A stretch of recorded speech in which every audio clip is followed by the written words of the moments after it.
Governor Scott Walker is running a little bit behind this morning on his campaign tour. The governor tweeted that his flight into Atlanta had been diverted, and then he missed his flight to Charleston because of it.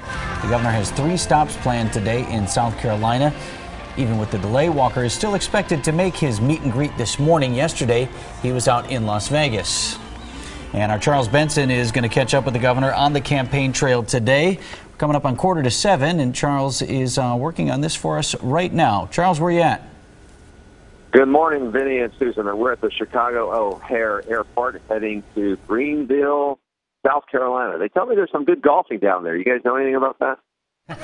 We certainly would not. We are working very hard here, Charles. So you certainly are working hard. You're going to be following the governor. He's making a lot of stops in South Carolina and then on to Iowa, too, as well. What do you expect to see and hear from the folks that he is talking to? Well, he's going to make 3 stops in South Carolina, starting in the morning in Charleston, then going to one other place, and then we're going to catch up with him in Greenville, and then he finishes off the day just outside of Atlanta. From there, he'll head to New Hampshire on Thursday, Iowa on Friday, and spend the weekend in Iowa.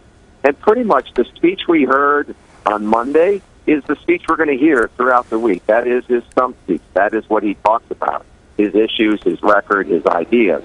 But what happens in a lot of these situations is that he also does interviews, either with some locals or with newspapers, and sometimes you get news out of that. For example, Monday, he had his big speech, but he did an interview with John Hannity at Fox News, and he brought up minimum wage and made a comment something to the effect that, felt that Democrats or liberals have a lot of lame ideas when it comes to minimum wage. So sometimes that's what you get different than the speech. And so we're going to go down there, talk to him about why he's doing all this, and question him about things that are happening not only in the state, but around the country and around the world.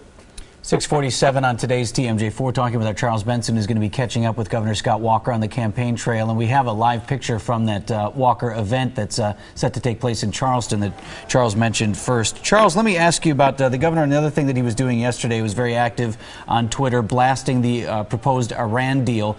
There is room in the stump speech, right, for him to insert different things as events come up so he can speak to those on a daily basis?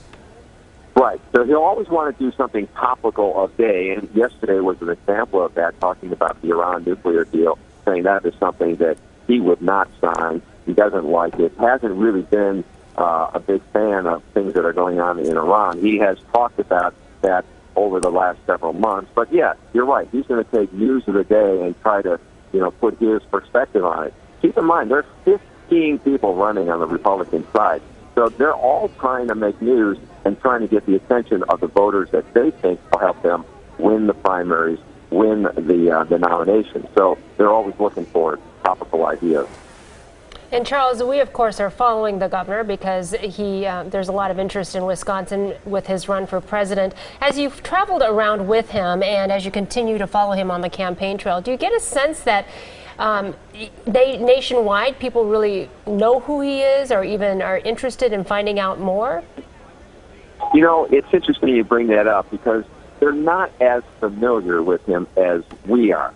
Now, in Iowa, they know a lot more about him. It's the Midwest governor, a neighboring governor. But when you travel a little bit further away from Wisconsin, that's not always the case. So when you hear him talking in a speech, he really brings up the history, sort of where he's grown up, what he's done in Wisconsin. So he reintroduces himself to a lot of folks. He has a lot of national exposure because of what he did with Act 10, because of the battle he had with the public union and the recall election. So he is known a little bit more than some of these other candidates that are trying to get some attention. But when it comes down to the average voter, not all of them know him as well as he would like them to. All right, that's our Charles Benson joining us this morning. Charles, we thank you so much for checking in with us today. And, of course, Charles is going to be on the campaign trail, as we indicated, catching up with the governor there in South Carolina. Look forward to hearing more from you, Charles. Stay with today's TMJ4 for our continuing coverage of Walker's run. You can get updates on air and online at TMJ4.com.